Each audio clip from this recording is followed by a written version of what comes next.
Estou lendo o dicionário Vini a partir da letra B. Baal, mestre Baal. No acadiano, o substantivo belu, senhor, deu origem ao verbo belu, assenhorear. Em outros idiomas semíticos do noroeste, o substantivo Baal difere um pouco de significado quando outras palavras assumiam o significado de senhor. Yadon. A palavra hebraica parece ter sido relacionada com estes homônimos.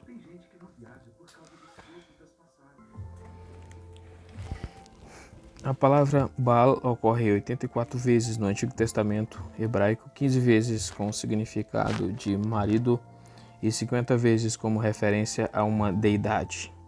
A primeira ocorrência do substantivo Baal está em Gênesis 14:13.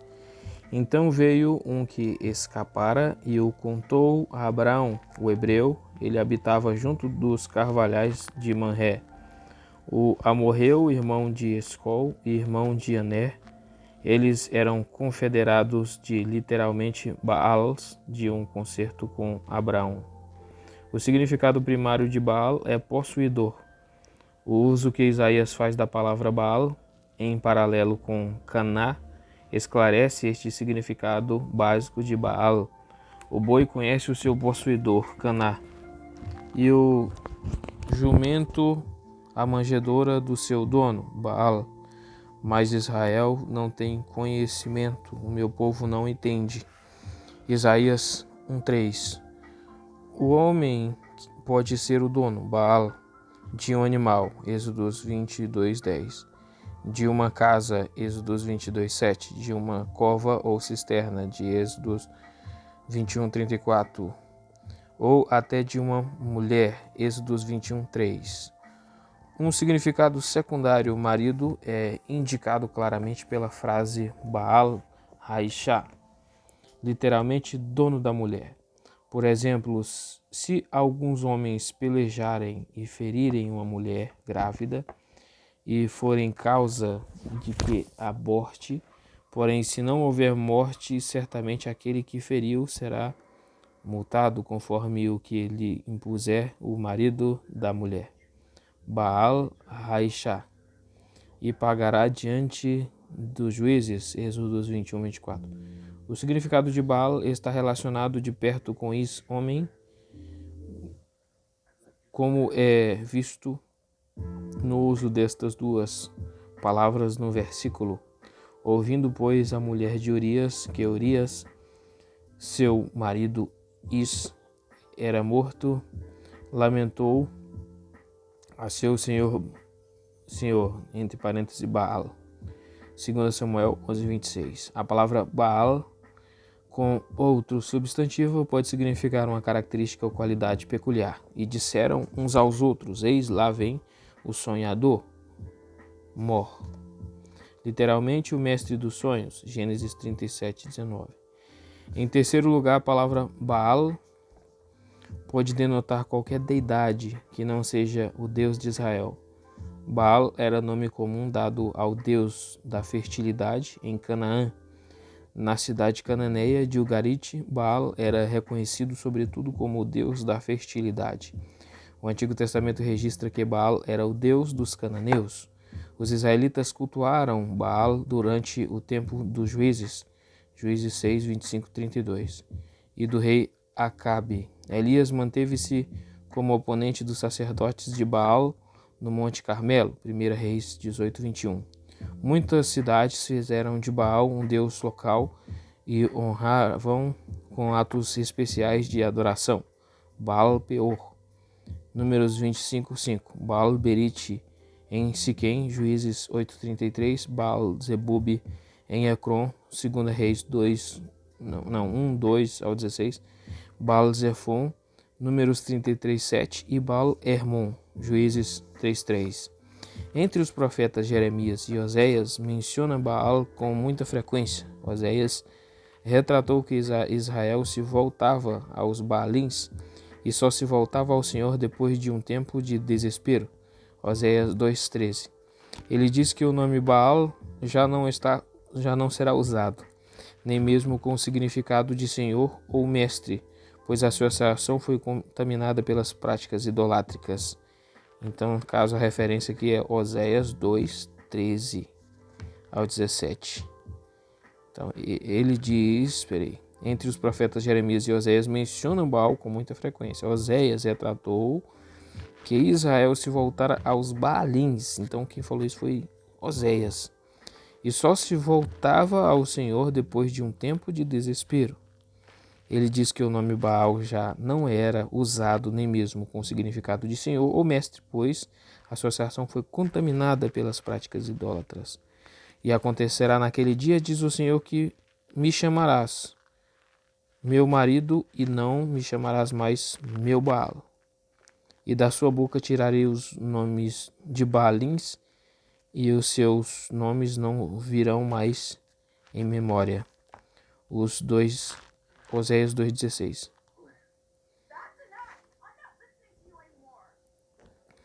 Pelos dias de Oséias e Jeremias, os ídolos de Baal ainda eram adorados quando o povo sacrificava. Pelos dias de Oséias e Jeremias, os ídolos de Baal ainda eram adorados quando o povo sacrificava, construía lugares altos e fazia imagens dos Baalim, plural.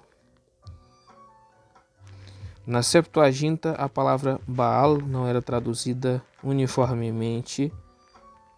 Curios, senhor dono, Aner, homem, marido, e a simples transliteração é Baal. Bando, exército. Gedud, bando de participantes de ataque surpresa, bando de pilhagem, grupo de invasores. Exército, unidades de um exército, tropas, bandidos, raid. As 33 ocorrências deste substantivo estão distribuídas ao longo de todo o período do hebraico bíblico. Basicamente, esta palavra representa indivíduos ou bando de indivíduos que invadem e saqueiam um inimigo. As unidades que executam tais raids podem ser um grupo de criminosos, bandidos, uma unidade especial de um exército ou um exército inteiro. Era frequente o povo antigo sofrer rápidas incursões dos vizinhos. Quando os amalequitas invadiram Ziclag, pilhando-a e queimando-a, enquanto levavam cativas as esposas e famílias dos homens que seguiram Davi, este inquiriu de Deus: perseguirei eu a esta tropa? Alcançá-la-ei? 1 Samuel 30.8. Neste caso, a tropa de invasores consistia no exército inteiro de Amaleque.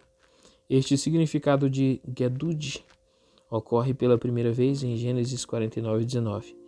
Uma tropa o acometerá.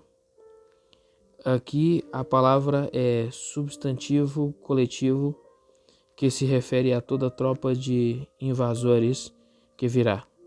Quando Jó descreveu a glória dos dias passados, disse que ele habitava como rei entre suas tropas. Jó 29:25. Quando Davi e seus seguidores foram chamados de Gedud, eles estavam sendo estigmatizados como bandidos, homens que viviam lutando e invadindo. 1 Reis 11:24. Em algumas passagens, Gedud significa uma separação menor de tropa ou uma unidade ou divisão militar. E tinha um filho de Saul 2 homens, capitões de tropas, 2 Samuel 4:2. Deus enviou contra Jeoaquim unidades do exército babilônico, tropas dos caldeus, e as tropas dos sírios, e as tropas dos moabitas, e as tropas dos filhos de Amon, 2 Reis 24:2. A palavra também pode representar indivíduos que são membros de tais bandos invasores ou tropas militares. Os membros da casa de Isaías, descendente de Issacar, formavam uma unidade militar. E houve com eles nas suas gerações, segundo as suas casas paternas, em tropas de gente de guerra, 36.000. 1 Crônicas 7:4. Bildade faz a pergunta retórica relativa a Deus: porventura tem número que numere os seus exércitos? Jó 25:3. O verbo Gedud significa ocorrer em tropel contra. Salmos 94:21, dar golpes, fazer incisões em si mesmo com ato religioso, Deuteronômio 14:1, cair cruelmente sobre Jeremias 30:23, ou ajuntar-se em esquadrões, Malaquias 5:1.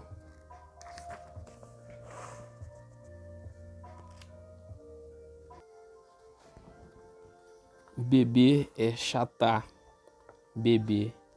Este verbo aparece em quase todos os idiomas semíticos, embora no aramaico bíblico não seja atestado como verbo, a forma substantival micheté não aparece. O hebraico bíblico atesta chatá em todos os períodos e aproximadamente 215 vezes. Este verbo significa primariamente beber ou consumir um líquido e é usado para se referir a seres inanimados, como também a pessoas ou animais. O verbo sacar, que no significado está relacionado de perto com chatá, ocorre tendo como sujeitos seres inanimados e inanimados, animados e inanimados. A primeira ocorrência de chatá descreve Noé, que bebeu do vinho em bebedouro. Gênesis 9:21. Os animais também bebem. Tirarei também água para os teus camelos, até que acabem de beber.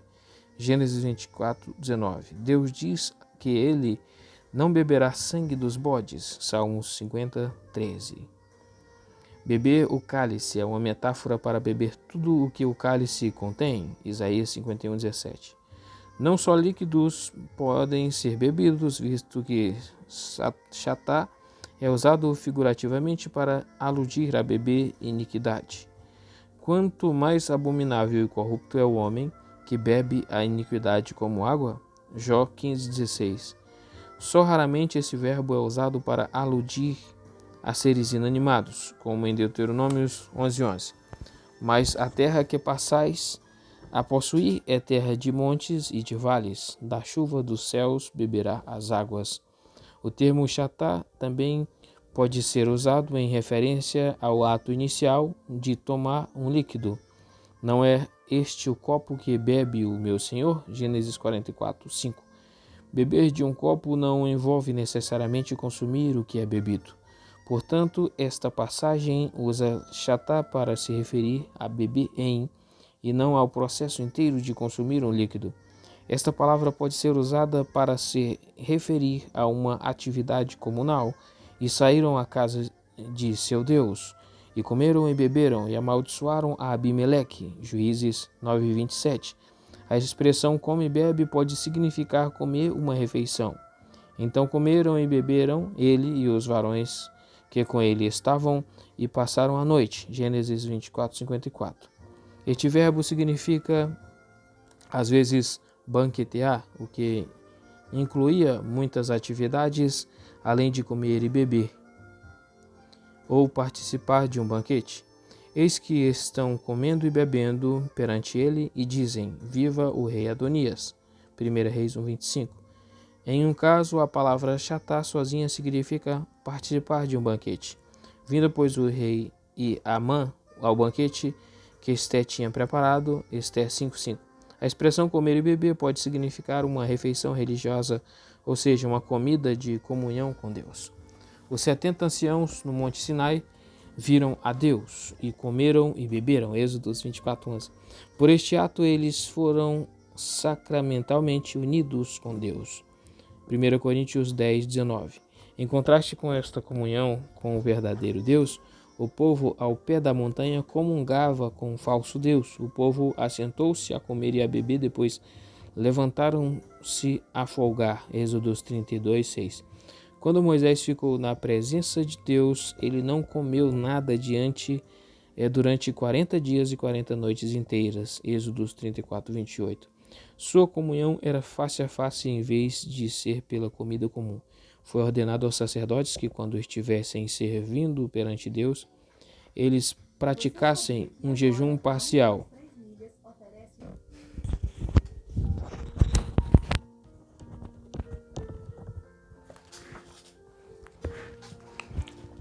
Foi ordenado aos sacerdotes que, quando estivessem servindo perante Deus, eles praticassem um jejum parcial.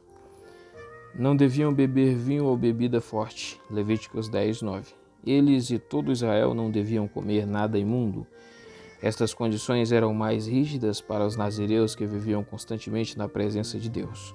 Eles receberam a ordem de não comerem nada do produto da vide, número 6:3, Juízes 13:4 e 1 Samuel 1:15.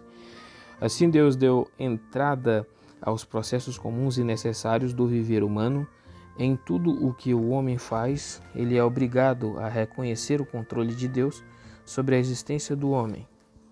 Este deve conhecer que ele só come e bebe à medida que vive sob a regência de Deus, e o crente deve admitir Deus em todos os seus caminhos. A expressão comer e beber também pode significar a vida em geral. Eram, pois, os de Judá e Israel muitos como a areia que está ao pé do mar, em multidão comendo e bebendo e alegrando-se. 1 Reis 4:20, Eclesiastes 2:24, Jeremias 22:15.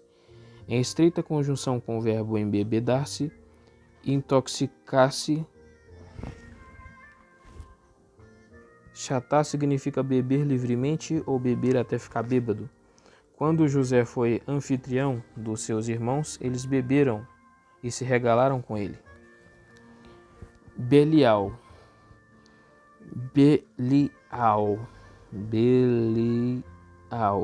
Maldade, ímpio, iníquo, mal, vil, destruição.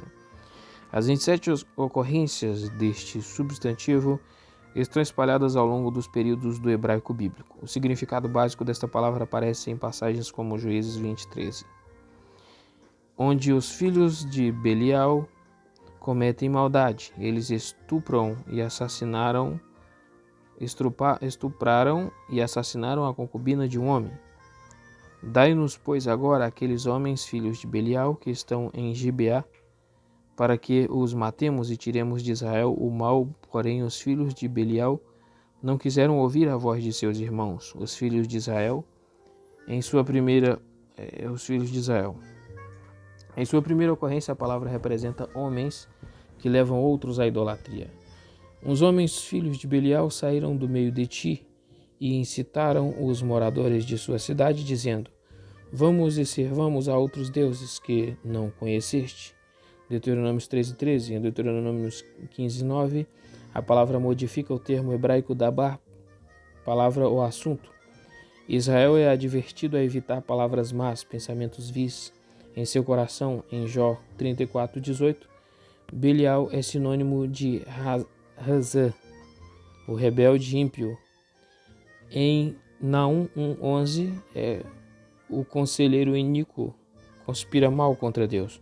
O salmista usa Belial como sinônimo de morte. Cordéis de morte me cercaram, e torrentes de impiedade, inundações de homens vis me assombraram. Salmos 18:4. Bendito, Yasre. Bendito, bem-aventurado, feliz. Todas menos 4 das 44 ocorrências bíblicas deste substantivo estão em passagens poéticas, com 26 ocorrências nos Salmos e 8 em Provérbios. Basicamente, esta palavra conota o estado de prosperidade ou felicidade que vem quando um superior concede seu favor ou bênção a alguém. Na maioria das passagens, aquele que concede o favor é o próprio Deus. Feliz és tu, ó Israel, quem é como tu, povo salvo pelo Senhor. Deuteronômios 33:29. O estado que o bem-aventurado desfruta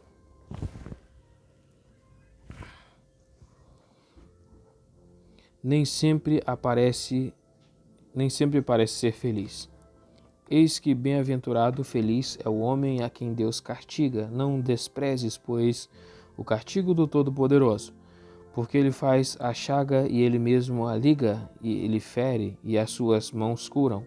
Jó 5:17. Ele faz não estava descrevendo a condição de Jó como a de alguém feliz, porém tal condição era bem-aventurada, já que Deus se preocupava com ele. Pelo fato de que era um estado bendito e o resultado seria bom, esperava-se que Jó risse de sua adversidade. Jó 5:22.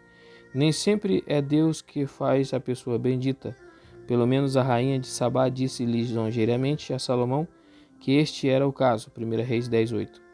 O estado da pessoa diante de Deus, sendo bendita, nem sempre é expresso em termos da situação individual ou social que faz com que, em geral, as pessoas atualmente considerem ser a felicidade.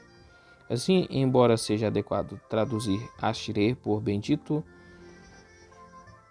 a tradução Yashrei, né? Yasre, por bendito, a tradução de felicidade nem sempre transmite sua ênfase aos leitores modernos. Porque Yasre, né? O que fala Ashrei, Raish, Asher. Yasre, aqui está escrito Yasre, que está um Yod. Yasre, né? Ou Ashrei, Raish, Asher, que é lido como Ashrei, né? Ashrei, Raish, Asher, Lohalakzat, né? Ashrei, bendito, bem-aventurado e feliz, né? Ashrei significa isso. Besta, Berremá, besta animal, animal domesticado, gado, animal de montaria, animal selvagem. Um cognato dessa palavra aparece no árabe.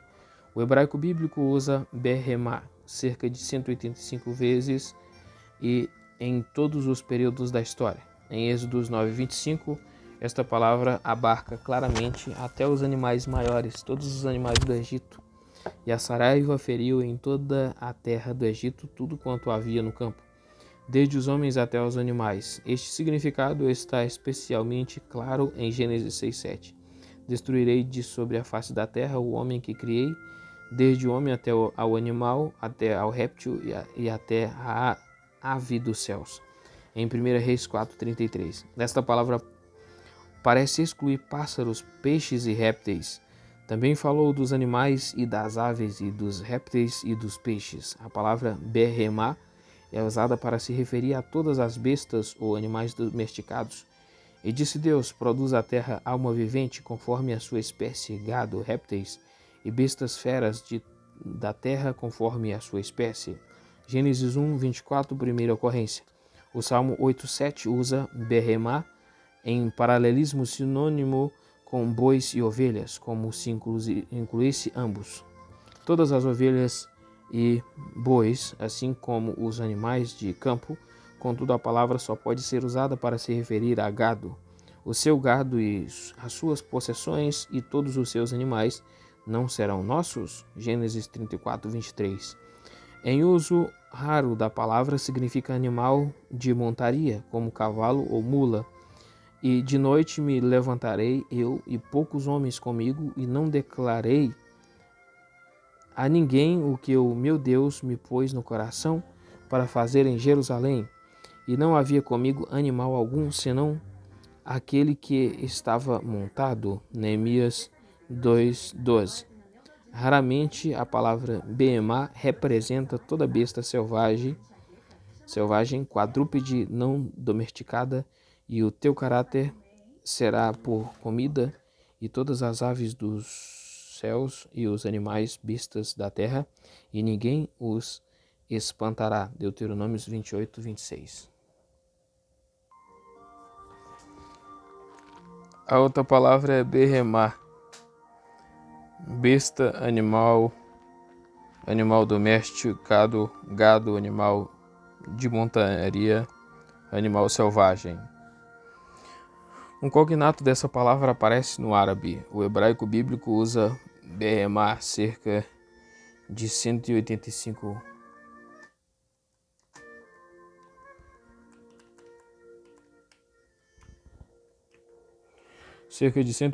vezes em todos os períodos da história. Em Êxodos 9:25, esta palavra abarca claramente até os animais maiores, todos os animais do Egito, e a Saraiva feriu em toda a terra do Egito tudo quanto havia no campo, desde os homens até os animais. Este significado está especialmente claro em Gênesis 6:7. Destruirei de sobre a face da terra o homem que criei, desde o homem até o animal, até ao réptil e até a ave dos céus. Em 1 Reis 4:33, esta palavra parece excluir pássaros, peixes e répteis. Também falou dos animais e das aves. e dos répteis e dos peixes. A palavra behemá é usada para se referir a todas as bestas ou animais domésticos. E disse Deus: produz a terra alma vivente conforme a sua espécie, gado e répteis e bestas feras da terra conforme a sua espécie.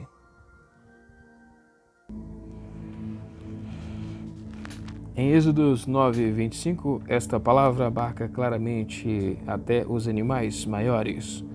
Todos os animais do Egito, e a saraiva feriu em toda a terra do Egito.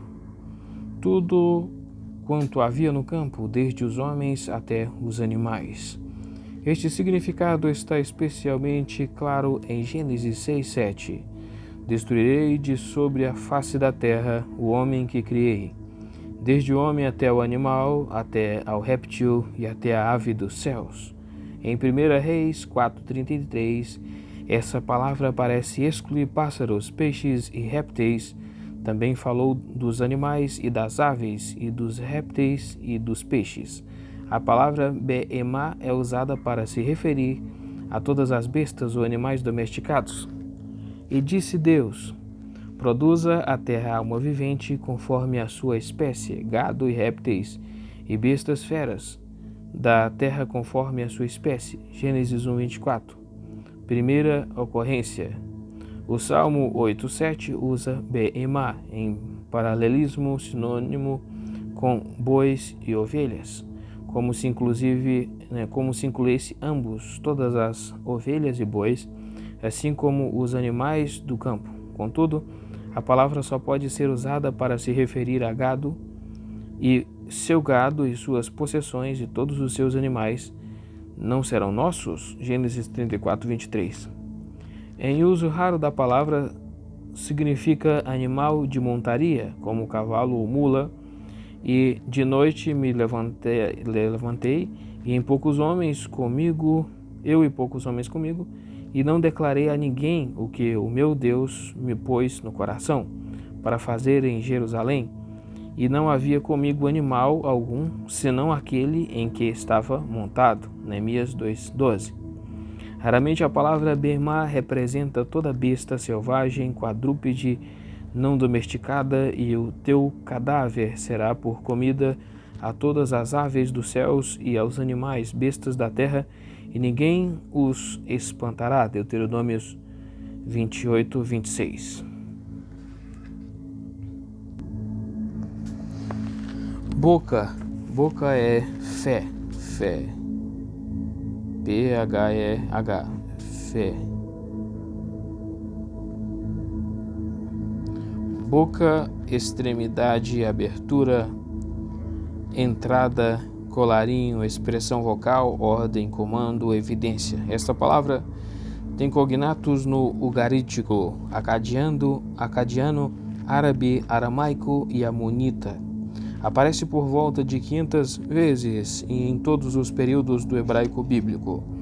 Primeiro, a palavra significa boca, é usada para aludir à boca humana, e ele falará por ti ao povo, e acontecerá que ele te será por boca, e tu lhe serás por Deus. Êxodos 4:16.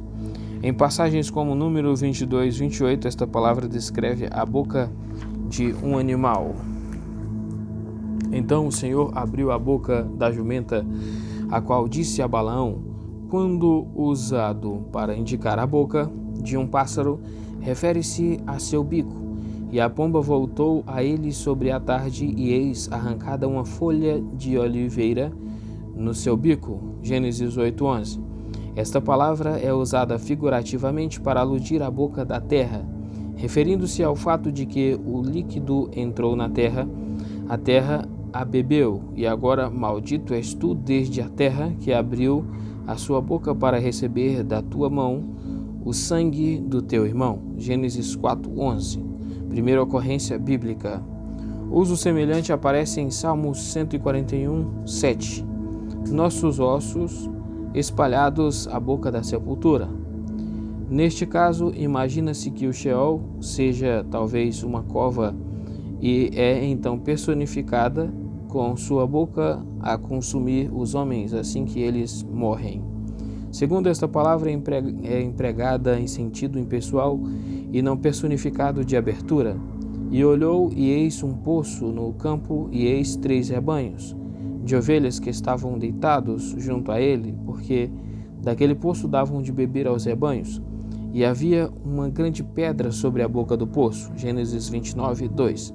Um rio, a relva que está junto ao rio, junto às ribanceiras dos rios, e tudo o que foi semeado junto ao rio se secarão, e serão arrancados e não subsistirão. Gênesis 42, 27.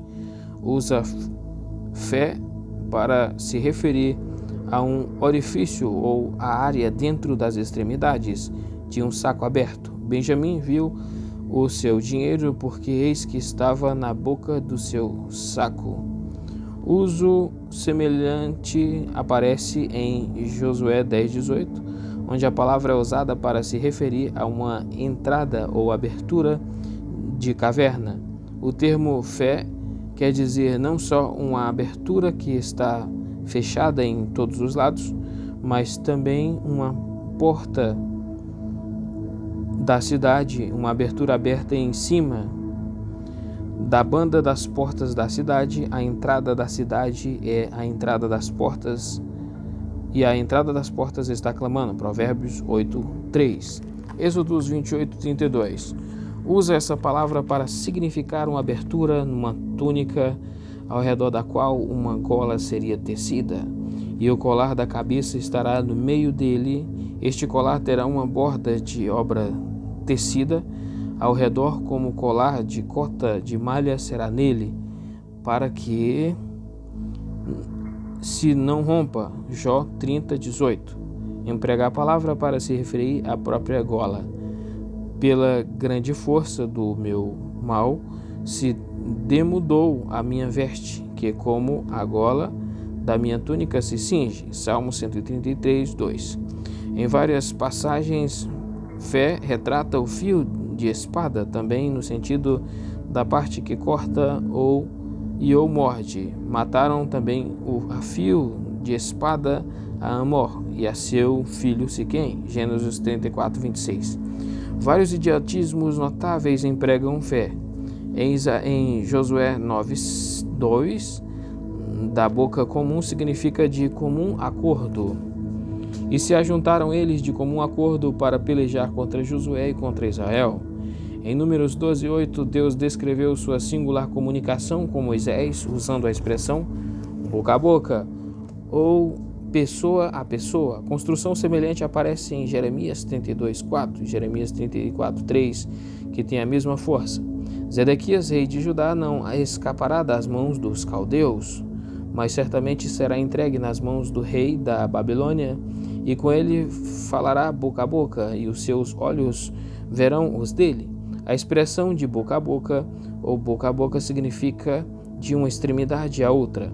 E entraram na casa de Baal, e encheu-se a casa de Baal de um lado ao outro. 2 Reis 10:21. Com a boca aberta é expressão que enfatiza ávido consumo. Pela frente virão os sírios, e por detrás os filisteus, e devorarão a Israel com a boca escancarada. Isaías 9:12. Colocar a mão na boca é gesto de silêncio. Jó 29:9. Perguntar à boca de alguém é perguntar-lhe pessoalmente. Chamemos a donzela e perguntemo-lo. Consultemos seu desejo. Entre parênteses. Gênesis 24:57. Esta palavra também representa a expressão vocal ou ordem. Tu estarás sobre a minha casa, e por tua boca se governará todo o meu povo. Gênesis 41:40. A boca de 2 testemunhas significa o seu testemunho. Todo aquele que ferir a alguma pessoa conforme o dito das testemunhas. Números 35:30. Em Jeremias 36:4, da boca de Jeremias, quer dizer por ditado. E escreveu Baruque da boca de Jeremias todas as palavras do Senhor, no rolo de um livro. O termo fé, usado com várias preposições, tem significados especiais. Usado com KE, significa de acordo com, em Levíticos 25:52. Essa construção tem a acepção especial de em proporção a. E se ainda restarem poucos anos até o ano do jubileu, então fará contas com eles segundo em proporção a os seus anos, restituirá o seu resgate. O significado, de acordo com, sugere em passagens como número 7,5: toma os deles, e serão para servir no ministério da tenda da congregação, e os darás aos levitas, a cada qual segundo o seu ministério. Em Êxodo 16:21, a expressão significa tanto quanto, a acepção diferente ocorre em Jó 33:6. Eis que vim de Deus como tu. 2. Quando a palavra é precedida por LE, seus significados são bastante semelhantes aos que acabamos de discutir. Em Levítico 25:51 significa a proporção a. Jeremias 29:10 utiliza a palavra no sentido de acordo com. Passados 70 anos na Babilônia, que pode ser lido literalmente de acordo com a plenitude dos 70 anos na Babilônia.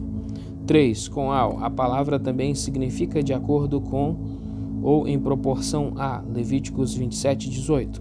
A expressão fi Sinaim, literalmente duas bocas, tem dois significados diferentes. Em Deuteronômio 21:17 significa dupla porção, duas partes, mas ao filho da aborrecida reconhecerá por primogênito, dando-lhe dobrada porção de tudo quanto vier. Essa mesma expressão também significa 2/3, e acontecerá em toda a terra, diz o Senhor, que as duas partes dela serão extirpadas e expirarão, mas a terceira parte restará nela. Zacarias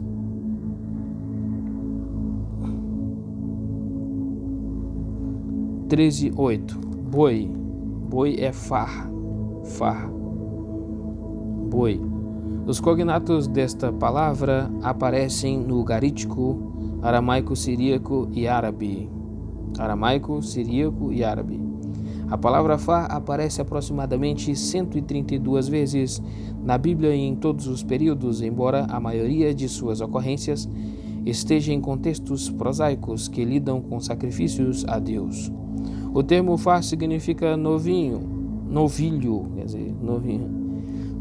que é o significado em sua primeira ocorrência bíblica, Gênesis 32:15, que nos fala que entre os presentes que Jacó enviou para aplacar Esaú estavam 10 novilhos. No Salmo 22:12, a palavra é usada para descrever inimigos ferozes e fortes. Muitos touros me cercaram, fortes touros de Bazã me rodearam. Quando em Isaías 34:7 Deus ameaça as nações com julgamento, ele descreve seus príncipes e guerreiros como bezerros que ele sacrificará. Jeremias 50:27, Ezequiel 39:18. A palavra fará é a forma feminina de far e é usada desdenhosamente para se referir a mulheres em Amós 4:1. Ouvi esta palavra, vós vacas de Bazã. O termo fará ocorre 25 vezes no Antigo Testamento e sua primeira ocorrência está em Gênesis 32:15. Bom, no hebraico é tobi. Bom, favorável, festivo, delicioso, agradável, bem, melhor, adequado. Esta palavra aparece no acadiano, aramaico, árabe, ugarítico e no antigo árabe do sul. Aparece em todos os períodos do hebraico bíblico, ocorrendo por volta de 559 vezes. Esse adjetivo denota bom em todos os sentidos da palavra. Por exemplo, tobi é usado no sentido de agradável ou delicioso. E viu ele que o descanso era bom e que a terra era deliciosa, e abaixou o seu ombro para acarretar fardos. Gênesis 49:15. Uma extensão deste sentido aparece em Gênesis 40:16, onde tobi significa favorável ou a favor de alguém. Vendo então o padeiro mor, que tinha interpretado bem, disse a José, em 1 Samuel 25:8, A ênfase está na acepção de agradável ou festivo. Estes jovens, pois, achem graça a teus olhos, porque viemos em bom dia. Deus é descrito como aquele que é bom ou aquele que dá deleite e prazer, mas para mim bom é aproximar-se de Deus. Pus a minha confiança no Senhor Deus para anunciar todas as suas obras. Salmos 73, 28. Em 1 Samuel 29, 6, esta palavra descreve atividades humanas. Vive o Senhor, que tu és reto e que a tua entrada e a tua saída comigo no arraial são boas aos meus olhos. A palavra Tobi também é aplicada à beleza cênica, como em 2 Reis 2,19. Eis que a boa é a habitação desta cidade, como o meu Senhor vê, porém as águas são más e a terra é estéril. 2 Crônicas 12,12 emprega uma acepção relacionada quando aplica a palavra às condições de Judá sob o reinado do rei Roboão, depois que ele se humilhou perante Deus. Ainda havia boas coisas. O termo Tobi qualifica um objetivo ou uma atividade comuns. Quando a palavra é usada neste sentido, nenhuma implicação ética é intencional. Em 1 Samuel 19,4, Tobi descreve o modo como Jonatas falou sobre Davi. Então Jonatas falou bem de Davi a Saul, seu pai, e disse-lhe: não peque o rei contra seu servo Davi, porque ele não pecou contra ti, e porque os seus feitos te são muito bons. 1 Samuel 25,15 caracteriza a pessoa como amigável ou útil. Todavia, aqueles homens têm-nos sido muito bons e nunca fomos agravados deles. E nada nos faltou em todos os dias que conversamos com eles quando estávamos no campo. Com frequência, esta palavra traz uma ênfase até mais forte, como em 1 Reis 12,7, onde a palavra bom não só é amigável, mas facilita a vida dos servos. As boas palavras de Deus prometem vida em face da opressão e incerteza. Nem uma só palavra caiu de todas as suas boas palavras que falou pelo ministério de Moisés, seu servo, 1 Reis 8,56. A palavra Tobi caracteriza uma declaração como uma afirmação importante para a salvação e prosperidade real ou imaginária. Não é esta palavra que te temos falado no Egito, dizendo: deixa-nos que sirvamos aos egípcios, pois que melhor nos fora servir aos egípcios do que morrermos no deserto. Êxodos 14:12. Deus julgou que a circunstância do homem sem esposa ou companheira não era boa. Gênesis 2:18. Em outro lugar, Tobi é aplicado a uma avaliação do bem-estar da pessoa ou ao bem-estar de uma situação ou coisa, e viu Deus que era boa luz.